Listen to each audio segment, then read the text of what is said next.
Hello everyone and welcome to Quadratic. So today's video will focus on everything you need to know on solving quadratic equations. Alright, so now you'll be wondering, why is it called completing the square and what am I doing for these steps? Right, so the goal for completing the square is quite simple. So from this expression, we need to change it to this expression where outside the bracket there is a square, because previously there was no square. So how do we add a square here? Okay, so this is what we know as completing the square.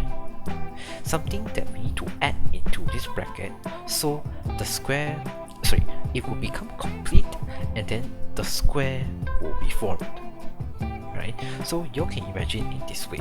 So this x minus 17 over 28 square, right, is actually a square lah, okay? Then for this expression is something like part of the square where there is still one more blank space here. So what should we fill inside that blank space? Which is from this expression, the one that we need to divide by 2 and then we need to square. So this one actually fills the blank in the square. So by adding these two values together, which you can see here, okay, this one is from here, this part is from here. So when you add them up together, it will form this expression where there is a square outside.